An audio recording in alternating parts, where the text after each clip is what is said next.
A primeira pergunta que a gente fez é pedindo para você explicar brevemente sobre a especialização da saúde da mulher, para introduzir o assunto, assim. Tá.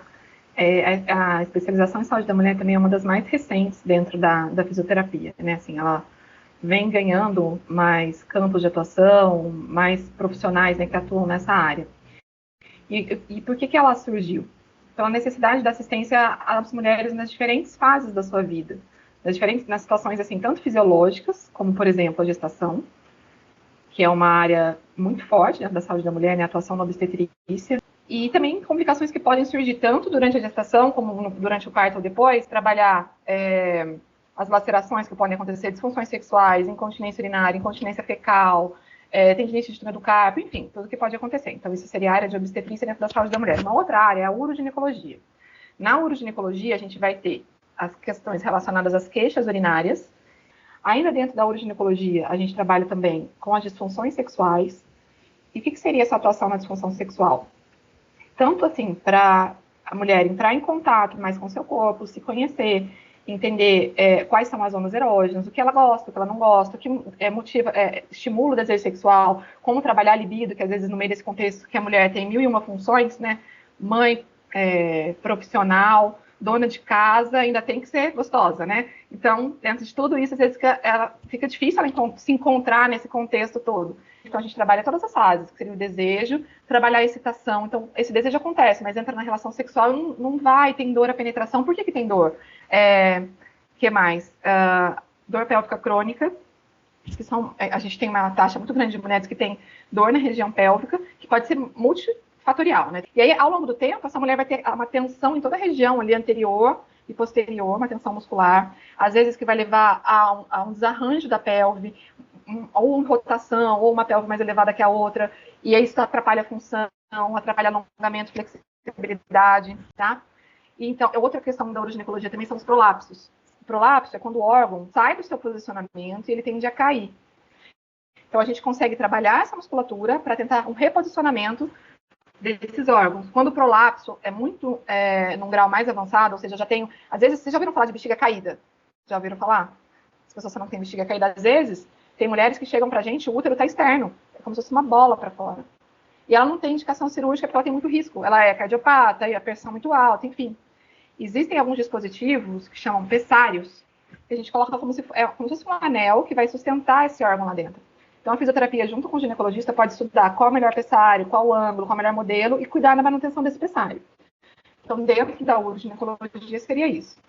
E uma terceira área seria a área de mastologia e ginecologia oncológica. Aí na mastologia pode entrar a questão do câncer de mama, especificamente, mas também a amamentação, os cuidados com a mama para amamentação. E o câncer ginecológico vão entrar os cânceres que são específicos da mulher relacionados ao sistema reprodutor, que seriam o câncer de endométrio, câncer de colo de útero, câncer de vagina, de vulva e de ovário. Tá? Então, dentro da própria área, existem sub-áreas, vamos dizer assim. Mas é isso. Ficou claro? Ficou. Inclusive, nossa segunda pergunta tem a ver com a especificação que acho que foi a Crefito que fez. Isso, ela fala que a fisioterapeuta na saúde da mulher atua no longo do ciclo vital feminino, na infância, na gravidez, no trabalho de parto, no pós-parto, no climatério e na terceira idade. Aí a gente queria saber como que atua na fase da infância, e nessas fases também, né? Mas, tipo assim, na infância me despertou curiosidade no nosso grupo. Então, na infância, o que pode acontecer? Crianças que têm problemas de incontinência, principalmente incontinência noturna, que é o que a gente chama de enurese. Aquelas crianças que não desenvolvem um bom controle do esfíncter e elas não têm alteração neurológica, fazem todos os exames, não tem nada de base neurológica, elas não conseguem desenvolver um bom esfíncter, um bom controle de esfíncter. Isso pode estar relacionado, às vezes, ao desfraude precoce. Então, aquela mãe que queria tirar a fralda da criança por alguma razão, ou a escola impôs, não, hoje, esse mês tem muito isso, esse mês é o mês do desfraude. E não há uma análise individual para ver se aquela criança tem uma maturidade neurológica controle. Então, ela consegue controlar aquele que ela está acordada, e eventualmente ela até tem perdas enquanto está acordada, só que à noite ela não consegue ter controle. Existem questões de abuso sexual infantil que estão relacionadas à queixa de incontinência urinária noturna na criança, questões de violência, às vezes não precisa ser só física, mas questão psicológica, violência psicológica com aquela criança, ou com a mãe, né, com o cuidador, Ou às vezes até é um sinal de alguma alteração mesmo, de uma alteração a nível do sistema nervoso central ou periférico, que às vezes não foi diagnosticada de uma forma adequada, e aquilo pode ser a ponta do iceberg, entendeu? Quando a gente começa a entrar na adolescência, que a gente já não está mais falando de infância necessariamente, mas a gente tem essa questão do início de vida sexual. Se a gente for pensar na atuação da fisioterapia na saúde da mulher como uma questão de atenção primária, a gente fala muito assim, a gravidez na adolescência, o índice está aumentando, mas a gravidez na adolescência é uma gravidez de risco, porque aquele corpo muitas vezes não está preparado para a demanda de desenvolver um feto. Então, se aquela mãe ainda está desenvolvendo, não tem não tem uma pelve, uma boa estrutura, enfim, isso pode comprometer aquele final do desenvolvimento secundário da mulher. E além das doenças sexualmente transmissíveis, ela pode se contaminar. Então, trabalhar toda essa questão assim de é o momento ou não é? Eu tenho vontade, mas será que eu já tenho maturidade para lidar com as consequências?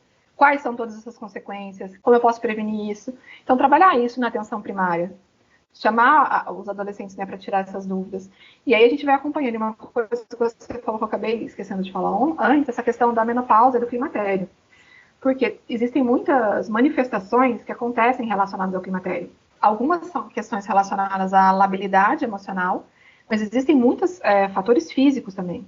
Então, um aumento de risco das doenças cardiovasculares, a perda de massa óssea, que pode conduzir à osteopenia, né, que é uma diminuição da massa óssea, mas que ainda não é num nível tão significativo como a osteoporose, que aí favorece fraturas, e essas fraturas, por exemplo, como a de colo de fêmur, muitas vezes levam essas pessoas a quadros de mobilidade, dependendo do grau, do quanto ela tem de IMC, né, como é que é a condição clínica geral dela. Né? Então, os fogachos, que são aquelas ondas de calor, então muito calor seguido de uma sensação de frio, interfere na qualidade de sono, interfere na qualidade de vida. Então, a gente acompanha também essa fase, porque os nossos níveis de hormônios sexuais diminuem, então o estrogênio e a progesterona diminuem. O estrogênio e a progesterona, além dele deixar a nossa pele melhor, nosso cabelo melhor, então a gente já vai ver uma alteração de pele, de cabelo nessa mulher, altera também, por exemplo, a capacidade de coaptação da uretra. Então, e também da vascularização vaginal. Então, essa mulher vai ter secura vaginal, ela vai ter mais chance de ter incontinência, porque a uretra não está mais tão fechadinha, ela já vai ficar um pouquinho mais aberta, precisa de músculo mais forte em volta dela. Só que se a mulher está envelhecendo, ela está perdendo massa muscular, ou acontecendo com o envelhimento. O ideal é o quê? Que essa pessoa já esteja consciente de que isso vai acontecer e antes da menopausa já esteja trabalhando assoalho pélvico, exercícios com carga, exercício muscular com carga para minimizar a perda de massa óssea. Mas aí a gente tem que trabalhar com essa mulher realmente no ciclo, vindo lá de trás. E a grande parte dela chega pra gente já com a queixa, já numa atenção secundária. A pergunta minha era os motivos que te fizeram seguir essa área de fisioterapia de saúde da mulher. Olha, para ser bem sincera, gente, eu caí meio de paraquedas na saúde da mulher. Na graduação, e vamos considerar assim que faz um tempinho significativo, a saúde da mulher era uma disciplina assim que fazia parte de uma outra maior de pediatria, tipo, era 20% dentro de uma disciplina. Nem tinha uma disciplina só para ela. Não tinha estágio só de saúde da mulher. E aí eu fui visitar um hospital, que foi o hospital onde eu fiz a especialização, que é o Centro de Atenção Integral à Saúde da Mulher, que é um hospital dentro da Unicamp. A gente tem um hospital das clínicas lá, e a gente tem o vizinho, que é o CAISM, que é só para mulher. E quando eu cheguei lá e vi grupos para gestante, grupos de reabilitação de pacientes com câncer de útero, eu fiquei lá por uma semana fazendo um estágio eletivo. Eu quis fazer estágios em áreas diferentes. E aí eles iam abrir a segunda turma de especialização. Como eu já morava aqui, gostei da área, eu falei, eu gostei disso. Era diferente, o ambiente era acolhedor, eu me identifiquei com o que estavam fazendo ali, fez sentido para mim. E eu posso dizer que foi quase um tiro no escuro.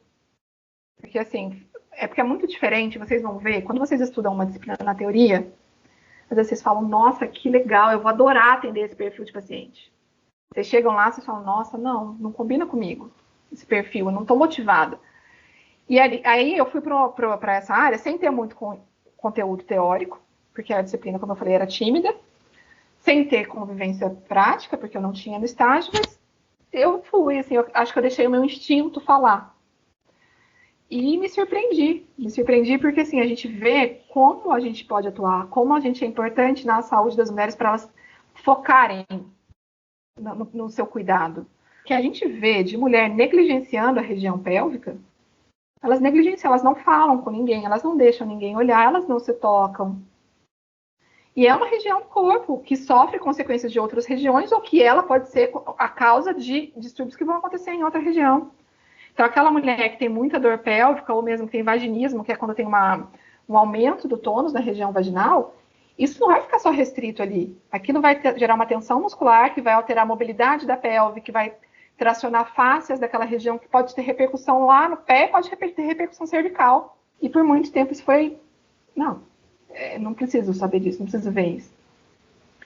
Então, assim, caí lá desse jeito e fui descobrindo. Na verdade, assim, quando eu cheguei lá, eu vi um negocinho assim e se abriu. Que eu acho que é muito do que vocês estão sentindo agora estando no curso de fisioterapia, né? Vocês entraram conhecendo uma partezinha de um todo, né? E chegar na saúde da mulher foi assim, para mim. Foi uma descoberta, uma feliz descoberta, mas meio por acaso. Você teve que fazer especialização? Curso ou pós-graduação? A especialização sua? Você teve que fazer alguma para poder trabalhar? Eu fiz na época lá no CAISM, que foi essa que eu estava contando para vocês. É uma especialização com duração de 11 meses. Então, na época, eu ficava lá de manhã e à tarde, tinha plantão aos finais de semana. Aí a gente ficava 6 meses em atendimento ambulatorial. Então, no ambulatório, a gente atendia as gestantes, as mulheres com disfunção uroginecológica, os pacientes em pós-operatório de câncer. Os outros 6 meses, a gente ficava em enfermarias e UTIs. Então, a gente atendia pós-parto, pós-operatório imediato, não, a gente chama de PO1, no primeiro dia de pós-operatório dos cânceres ginecológicos, dos cânceres de mama.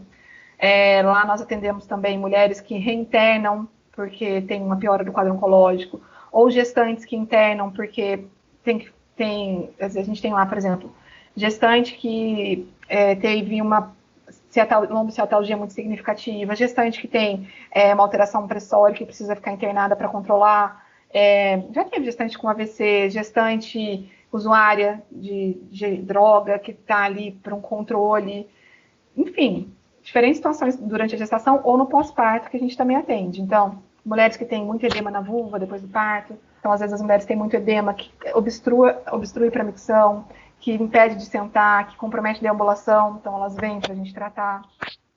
As mulheres que têm laceração, quando corta, né, corta além do canal vaginal durante o parto, essa laceração pode ser bem superficial, só mucosa, ou ela pode envolver músculo, às vezes até nervo.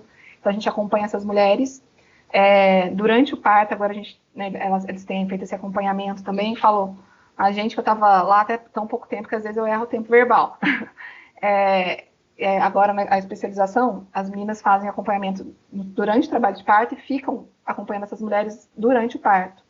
Então, orienta a ir para o banho, no chuveiro, a fazer exercícios na bola, massagem, se o marido estiver ali, ajuda a fazer massagem, orienta, vamos andar, vamos ficar em 4 apoios, enfim, orientam também o padrão respiratório para não se sinta cansada, para não ficar fazendo força de expulsão quando não é a hora, porque aí vai cansar mais ainda. Então, assim, a gente circula no hospital inteiro, dentro dessa especialização, em todas as áreas, assim, da saúde da mulher. Então, mas existem vários cursos no Brasil, tá? Tem vários cursos de especialização que são aos finais de semana. E existem cursos de residência, a maior parte dos de residência são multiprofissionais. Então, são cursos em que você vai fazer a aula teórica junto com enfermeiro, com psicólogo, nutricionista, terapeuta ocupacional, às vezes médicos também. E vocês atuam em conjunto com esses profissionais, seja no atendimento domiciliar, hospitalar, aí depende de como essa residência gira, né? Mari, a gente queria saber como que é o ambiente de trabalho que você atua e quais são os lugares que você pode atuar. Olha, em saúde da mulher, a gente pode atuar em tantos lugares, eu acho que onde a gente não pode atuar, talvez. Porque se você for pensar, se a gente está na atenção básica, a gente tem tanta coisa para falar para essas mulheres, para trabalhar com elas em termos de promoção e prevenção. A gente já falou da infância, a gente falou de adolescência, se a gente estiver com gestantes, então tudo que a gente pode orientar para minimizar dor lombar, para minimizar edema, para a própria incontinência, para preparar para o parto, então a gente pode estar na atenção primária. Mulheres no climatério, a gente tem muito o que fazer. Dentro de ambulatórios, quando eu falo ambulatório, a gente está pensando numa atenção secundária, eu posso estar num ambulatório dentro de um hospital, eu posso estar num consultório só meu, com o meu nome na porta, só eu atendo lá, eu posso estar numa clínica multidisciplinar, trabalhando com outros profissionais. Eu posso ser um profissional que só faça atendimento a domicílio. Posso estar em enfermarias voltadas para, por exemplo, alojamento conjunto, né, que é o que é preconizado hoje, né, que o bebê fique junto com a mãe. Então, se você está numa grande maternidade, você pode ser a fisioterapeuta ou o fisioterapeuta que faz o acompanhamento no pós-parto imediato dessas mulheres, orientando sobre posicionamento para amamentar, orientando sobre exercício de assoalho pélvico, orientando sobre avaliando diástase abdominal e exercícios para o abdômen. E, então, assim, você pode estar trabalhando em diferentes lugares. Se você também está mais voltado para um serviço público, né, um fisioterapeuta que seja, vamos dizer assim, concursado, você pode estar em presídios, que é uma situação que eu já vivi também, dando orientação para essas mulheres em relação ao câncer de mama, em relação às gestantes que estão ali, né, naquele momento, enfim. Então, assim, em lar de idosos, trabalhar com essas mulheres mais idosas, fazer campanhas públicas em igrejas. Então, assim, a gente pode fazer muita coisa da saúde da mulher. E as mulheres precisam de informação. Nós podemos dizer que somos privilegiados pelo nível de informação que a gente tem em relação ao que acontece no nosso corpo e como lidar com isso. Mas muitas pessoas não têm ideia de como uma simples orientação pode melhorar um sintoma que a pessoa tem há anos. E em relação ao ambiente, acho que eu sempre também tive muita sorte, assim, dos lugares onde eu trabalhei, porque na saúde, de uma forma geral, e a gente como fisioterapeuta, as pessoas se sentem tão gratas pelo que a gente oferece em relação à atenção. E quando a gente está só com mulher, existe uma maior identidade. Eu acho que a gente, muitas vezes, já passou por situações que aquela pessoa está vivendo, a gente consegue reconhecer um pouco mais, não dizendo que homens não podem ser fisioterapeutas atuando na saúde da mulher. Não é isso, mas eu acho que a gente, muitas vezes, se põe no lugar daquela pessoa por entender já ter vivido aquilo, que é sempre muito gratificante.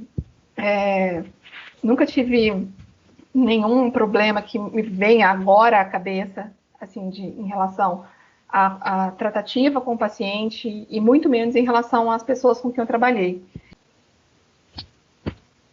Ok? E quais são os recursos mais utilizados, assim, para você trabalhar? Por exemplo, em questão de materiais? Sabe que essa é uma pergunta que as alunas, quando saíam da especialização, elas sempre perguntavam, assim, pra gente, né? O que eu preciso ter para começar a trabalhar com a saúde da mulher, né?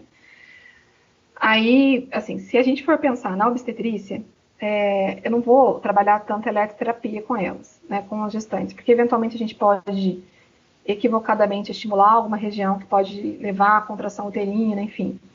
Então, com gestante, não que seja contraindicado, tá? Se eu souber utilizar em casos específicos, a gente pode usar. Mas muita cinesioterapia, muito alongamento, fortalecimento, posicionamento, massagem, então uma drenagem linfática se tiver edema. Hidroterapia também é bacana para gestante, porque a gente tem a questão da pressão da água, né, que favorece o retorno venoso, periférico.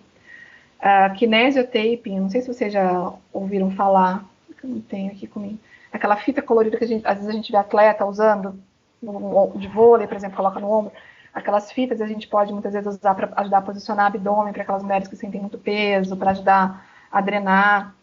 Então, sempre avaliando se tem indicação ou não. Agora, na urogineco, é imprescindível ter alguns aparelhos de eletroterapia. Porque se eu vou trabalhar com uma paciente que tem incontinência urinária de esforço, que é aquela que perde urina quando faz tosse, espirra, pega peso, por exemplo, eu preciso, muitas vezes, usar recursos para estimular a contração do assoalho pélvico, porque pode ser que ela não tenha força muscular para uma contração voluntária eficiente. Então, eu preciso usar um aparelho que vai usar uma corrente que chama FES, que vai estimular uma contração muscular, simular uma contração muscular, para então ir dando impulsos nervosos ali para a unidade motora, para a paciente começar a ter propriocepção na região. E vai chegar um momento em que eu vou passar só para o exercício ativo e vou deixar essa eletroterapia de lado. Então, assim, eu vou precisar de um aparelho que tenha TENS, que tenha FES, um laser também é legal para trabalhar pontos de tensão no assoalho pélvico, cervical, enfim, pontos dolorosos que a pessoa tiver. O laser eu posso ajudar para cicatrização de mamilo na mãe que está amamentando e que tem fissura, eu posso usar em cicatriz de cesariana, eu posso usar em cicatriz de laceração ou de episiotomia perineal. Então, de eletroterapia seria isso. E na onco, eu posso usar esses aparelhos quando a paciente está fora de doença ativa, e eu uso muita terapia manual, muita mobilização articular, muito exercício. Então, são esses. Pode ser a maca, o colchonete, um ambiente agradável, né, para que a paciente possa ser bem atendida, cunhas para posicionamento, esse tipo de coisa assim. Se tem uma esteira, uma bicicleta ergométrica, aí é um paciente que eu quero trabalhar também em condicionamento, ou eu quero estimular uma perda de peso ponderal, eu posso usar esses recursos. Uma outra coisa bastante importante que a gente usa muito é a bola terapêutica, sabe? A bola boba, tipo aquela bola grandona que a gente senta, então para trabalhar assoalho pélvico, para trabalhar alongamento, essas coisas assim, é bem bacana também. Mas deu para pegar o material, vocês querem que eu sintetize? Sim, Mari. E assim, para você fazer um bom atendimento, você leva quanto tempo mais ou menos para fazer essa abordagem? Depende muito, porque assim, você viu que a gente falou de vários perfis de paciente, né? Tá? Dependendo da queixa que a gestante traz para você, você quer tentar trabalhar todas essas queixas para que ela tenha uma melhor qualidade de sono, para que ela consiga voltar ao trabalho, para não ter que adiantar ali a sua licença maternidade. Aí você pode demorar um pouco mais, porque você quer cuidar da queixa dela, mas você também quer preparar o períneo, ensinar uma massagem, conversar com o companheiro, então eu já demando um tempo maior. Mas vamos colocar uma média de 50 minutos de atendimento, tá? Que pode ser um pouquinho para menos ou um pouco para mais. Oi, Mari, tudo bem? Tudo bem. A próxima pergunta é, no caso, qual seria a sua opinião sobre essa área na atualidade? Olha, a saúde da mulher, ela tem crescido amplamente, principalmente em relação à saúde pélvica. Quando a gente fala de saúde pélvica, isso vai englobar as disfunções urinárias e disfunções sexuais. Muitas pesquisas têm sido feitas, nossa, ao longo desses anos, como cresceu assim, a credibilidade da saúde da mulher, tanto que a Sociedade Internacional de Incontinência, que é super respeitada, ela coloca a fisioterapia como tratamento de primeira escolha para incontinência. Então, uma sociedade que é quase que exclusivamente comandada por médicos, aconselha a fisioterapia como tratamento de escolha. Então, a gente tem muita visibilidade nesse sentido. E uma outra campanha que está acontecendo, que a gente está ganhando muito campo também, é a do CREFITO, para a inclusão dos fisioterapeutas na maternidade. Não sei se vocês ouviram falar dessa campanha, ela foi lançada o ano passado. E a ideia é implantar a assistência fisioterapêutica no centro obstétrico para acompanhar essas gestantes durante o trabalho de parto e pós-parto, para que as mulheres tenham direito a essa assistência. A gente vem vendo um crescimento muito grande, e isso caminha junto com a área de oncologia, né, que a gente tem a Associação Brasileira de Fisioterapia e Oncologia, porque os casos de câncer de mama, dos cânceres ginecológicos, vêm crescendo demais. E isso está relacionado a hábitos de vida, isso está relacionado ao aumento da expectativa de vida das mulheres, né? Então, assim, todas essas áreas vêm ganhando muita força. Os convênios têm mudado, os convênios de saúde têm mudado alguns códigos e melhorado, assim, o retorno que o fisioterapeuta pode ter nessas áreas, o que também é bem positivo para a gente. Dependendo se ele usa um biofeedback, o pagamento já é bem legal. Então, realmente uma área em crescimento e que tem aumentado muito em nível de pesquisa. Mas é uma área que tem, assim, crescido gradativamente. Tanto em números, assim, em termos de reconhecimento, como também em número de profissionais. Ainda falta gente, viu? Muita. Verdade. E no caso, como essa especialização é vista no mercado de trabalho? Essa pergunta, assim, ela é difícil de responder, porque nós estamos numa região do país meio privilegiada em termos de assistência à saúde, né? Embora a gente tenha muitas questões a fazer, o que a gente vê, muitos profissionais que realmente da saúde, né, que estão realmente preocupados com a qualidade de vida daquela mulher, que estão preocupados para que ela tenha um bom nível de assistência, uma boa qualidade de vida, enfim. Mas, e aí, assim, se eles têm essa preocupação, eles estão atentos a todas as atuações que outros profissionais podem fazer que vão repercutir de forma positiva para aquela mulher.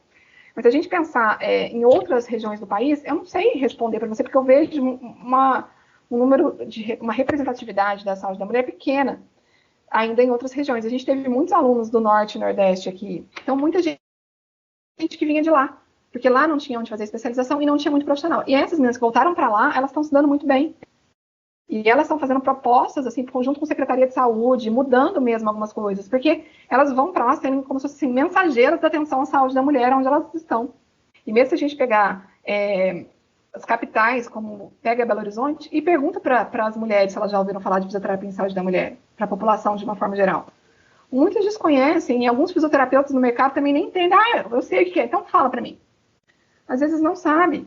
Então, a gente tem ainda um grande trabalho de divulgação do que é a atuação dessa área. Esse contexto que você está falando, assim, se você puder comentar um pouquinho sobre o retorno financeiro, por conta dessa demanda, que eu acho que assim, por muita gente ainda não conhece esse trabalho, né? Se tem demanda? Então, aí, assim, a gente, mais uma vez eu volto para as alunas, que é uma coisa que elas sempre perguntavam, né? O quanto eu vou ganhar, o quanto eu vou cobrar. Então, assim, qual é o seu desejo? O seu desejo é ter uma clínica, o seu desejo é ter um consultório, o desejo é ser uma pessoa com carteira assinada e trabalhar num hospital. Você vai trabalhar com carteira assinada, existe um piso salarial do fisioterapeuta, que eu não sei se vocês comentaram na aula com o professor Luciano, com a professora Fabiane. Então, no CREFIT vocês conseguem achar essa informação. E ali também no CREFIT tem os honorários por tipo de atendimento. A maior parte dos fisioterapeutas que trabalham com saúde da mulher trabalha não por atendimento a convênio, mas por atendimento particular. Porque não é um tipo de atendimento que você consegue, por exemplo, atender 3, 4 pacientes ao mesmo tempo. Você trabalhar no convênio, que às vezes o valor hora atendimento não vale a pena. Mas, como muitas vezes as pessoas não acham esse tipo de atendimento no convênio, elas estão dispostas a pagar no particular porque elas veem resultado, elas veem o impacto daquilo na qualidade de vida. Costumam criar assim, uma clientela boa, indicam, porque é uma coisa que realmente impacta significativamente na vida das mulheres, então isso vai repercutindo. Os hospitais têm também investido em ambulatórios na saúde da mulher. Então a gente tem aí os ambulatórios abrindo, fisioterapeuta na maternidade, essa parte de oncologia que tem aumentado a necessidade da física, que as pacientes estão vivendo mais.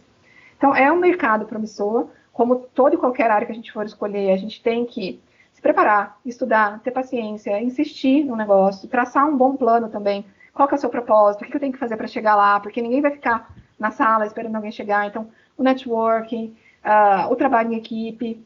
Eu sempre falo assim para todos os alunos, isso serve para vocês agora no primeiro semestre. Vocês vão plantando sementinhas, vocês vão deixando a marca de vocês. Então, independente se você está junto com outro físico ou com outro profissional de saúde, ou mesmo com o paciente, se você transmite credibilidade, se você faz o melhor, aquilo vai, aos poucos, girando ao seu favor e trazendo um retorno. Mari, essas foram as perguntas, então. A gente queria deixar nosso agradecimento por você ter topado essa correria do dia a dia. Muito obrigada, Mari. Se ficou alguma dúvida, depois vocês me chamam, tá bom? Mas foi bem esclarecedor, obrigada mesmo. Imagina, fazer de Que bom, então tá jóia, gente.